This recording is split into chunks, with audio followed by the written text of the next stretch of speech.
Hello and welcome to Love My Poland. First and foremost, if you're a long-term follower of my channel, you might have noticed that I've been very inactive recently making new videos, and there is a perfectly good explanation for this. Back in early spring, we found out that 9 Americans from my family in Alabama and Texas are making their way to Poland in July. That's just weeks away. And for many of them, it will be their very first time over. And if you're anything like we are, the trip planning in our home must be perfect for them, so that's what I've been up to lately, a lot of work. Sorry for the inconvenience, my dear viewers, life. But with my beloved family coming, I went into overdrive with plans to show them the best Poland has to offer. And today I'd like to share with you the same reasons, 10 reasons why anyone who has never visited Poland before definitely should. Let's get right into it.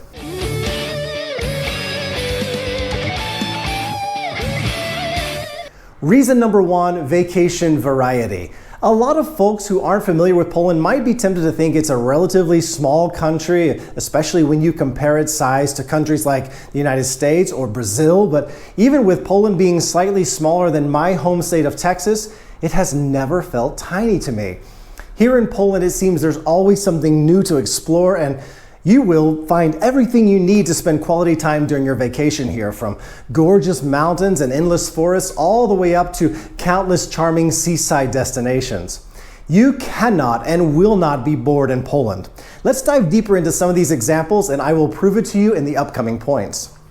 Reason number 2, gorgeous mountains. Almost the entire south of Poland is lined with beautiful mountain ranges. Among them, the most popular and beautiful are the Tatra Mountains, at least in my opinion. And did you know that Tatras are the highest mountain range in the Carpathian Mountains? If you're not familiar with the Carpathians, it's a large mountain range stretching across Central and Eastern Europe. The Tatras are wild and raw and feature some pretty good ski resorts in the winter as well. Hiking the Tatras does require some good physical condition, but your effort will be rewarded with spectacular views just like this one. And after a long day's hike, relax in one of Poland's hotspot cities in the Tatras, Zakopane. You cannot and must not leave Poland without seeing Zakopane. But of course, it's not just the Tatras, as there are many more mountain ranges worth visiting in Poland. Take a look, for example, at the Bieszczady Mountains and the Stołowe Mountains. Wherever you go, you will find tranquility, clean air, and amazing views. Without a doubt, the variety of mountains is one of the main reasons why you should visit this lovely country. Reason number 3, Poland's beautiful seaside. The Polish coastline is 770 kilometers long. That's about 450 miles long. Although I have to confess that the water is quite cold up there, you will find plenty of things to do with some charming towns to visit. For starters, we have the Tri-City, an agglomeration of 3 coastal cities: Gdańsk, the capital of the Pomeranian Voivodeship, Gdynia, and Sopot. There you will find magnificent old towns and marinas where boats and yachts dock almost all year long. When it comes to the Tri-City, places worth visiting include the Gdańsk Old Town itself, the beach and pier in Sopot, which is the longest wooden pier in Europe, by the way, Kosciuszko Square in Gdynia, and Kamienna Góra, Stone Mountain in Gdynia, just to name a few. Oh, and I made a video in the past about the Polish seaside. Check out the link in my description if you're curious to watch that one, you haven't watched it. Reason number 4 is one of my favorites, Poland's living history. The history of Poland begins with the reign of the first historical ruler, Mieszko I, who was baptized in 966. Poland has tons of historical sites and buildings that you simply must see. A few examples: the Wawel Cathedral in Kraków, which is the resting place for over 10 Polish kings. The Kraków Old Town and Sukiennica, the largest market square in medieval Europe. The Royal Castle in Warsaw, a royal residence that served throughout the centuries as the official home of several Polish monarchs. The Castle of the Teutonic Order in Malbork, which is the largest castle in the world in terms of surface area and a UNESCO World Heritage Site. And finally, the Wieliczka salt mine. Its history dates back to the Middle Ages. But there's so much more. And yes, if you're wondering, I'm taking my family to see nearly all of it. If you are interested in experiencing a history that spans over a millennium, Poland is your best bet. Reason number 5, endless forest. There are over 20 national parks in Poland. Many of them feature beautiful views and breathtaking natural structures. The best known national park in Poland is the Białowieża Forest, just right here under Białystok. It is a UNESCO heritage site as well. You will find this forest on the Polish-Belarus border. This forest has a total area of 140,000 hectares, that's about 350,000 acres, and is home to the largest population of the iconic Polish species, the European bison. Check out this picture here. Reason number 6, beautiful and colorful towns and cities. Polish towns and cities are vibrant and colorful. You will find everything you need here, from large metropolises like Warsaw, of course, to charming old towns with original architecture and eye-catching colors. Just have a look at this photo snapped in the old town of Zamość. And I'd like to also point out from personal experience that every city offers something to see and explore. So you may be wondering, which cities to see first? Which should we hit first?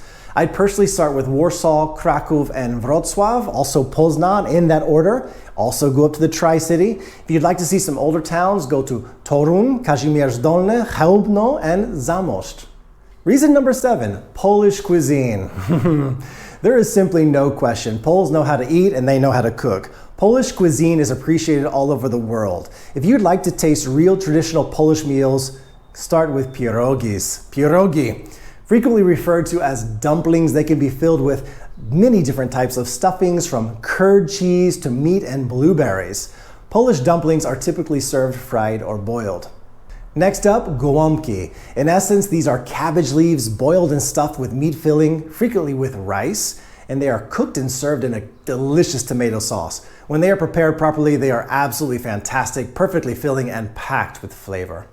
Then we have to mention bigos. Many people consider bigos a primary dish in traditional Polish cuisine. It's rather easy to make, but time-consuming, as it takes at least several hours to make it.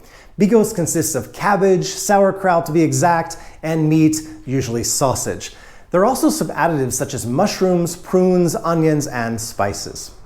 My favorite soup in the world, żurek. One of the hallmarks of Polish cuisine, żurek is a sour rice soup served with potatoes, sausage, or an egg. Sometimes it's served in a hollowed out bread loaf and is really tasty that way. For my last food on the list, I can't fail to mention kotlets schabowe. It's a dish kind of like schnitzel, but as an American, I always look at it as a chicken fried piece of pork or chicken cutlet with tasty Polish seasoning. A traditional kotlet schabowe is a pork chop coated in breading consisting of egg or breadcrumbs, and it is fabulous. It is a typical Sunday dish here. Kotlet schabowe. Next up, reason number 8, Polish hospitality. Poles have a saying, gość w dom, Bóg w dom, which can be translated to, when a guest is coming into the house, it's like God is entering the house. Polish hospitality is world famous, and that's true. Poles love having guests over. Visit a Polish home and you'll have to redefine your definition of hospitality. I feel like a bona fide king when I'm a guest at someone's house. I always have, and I think I always will. I mean, they just go so far above and beyond what they have to in being hospitable, and it makes for an unforgettably positive experience. I pray that Poles never change in this regard. Reason number 9, Poland is affordable in the eyes of foreign tourists. Poland is still one of the cheapest destinations in Europe. If you make money in US dollars or euros, you will find Polish prices to be relatively low. And it doesn't really matter whether we talk about food, tourist attractions, or accommodation. If you want to travel from city to city, think about using one of the low-cost airlines operating here. My two favorites, primarily Ryanair and Wizz Air. You can frequently find great flight deals, and it can turn out that traveling by plane will be cheaper than just traveling by train or car. Just don't forget that salaries are terribly low in Poland still, so for the average Pole making an average salary, life in Poland is getting increasingly more expensive. It's a little bit scary. Finally, our 10th point, why not invest in Poland? Finally, I'd like to encourage you to discover Poland, not just for traveling purposes, but also for business investment purposes, if that tickles your fancy. When you travel throughout this country, you will quickly notice that Poland is rapidly developing. Everything feels new everywhere. It has made huge strides from what it was and where it was just 2 decades ago when I got here. And I am so delighted to see Poland's progress. However, obviously, doing business here means tons of translations, and I mean tons. Bureaucracy is still king here. I cannot tell you how many documents I've had to translate just to establish my residency here. And let's not even talk about me getting married. Oh my goodness gracious. I've used a lot of translation services, but I have to recommend my friends over at a company called Aplock Translations.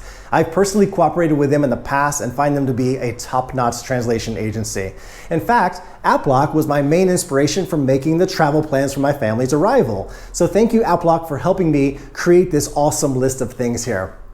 So, therefore, in closing, when you need help in translation, and you will, just drop Aplock a line and tell them what you need concerning Polish translation, and it will be done quickly, professionally, and effectively. I can promise you that. I'm putting all the contact info to Aplock in my description section. Don't hesitate to contact them. So thank you so much for watching today. I hope this was educational. I love reading your comments. Put anything in the comment section that I might have forgotten, places that Americans ought to see that maybe I just didn't think about. Anybody coming over here? It is an amazing country. Don't forget to subscribe. I need your likes. I need your views. Thank you so much. See you in the next one. Take care.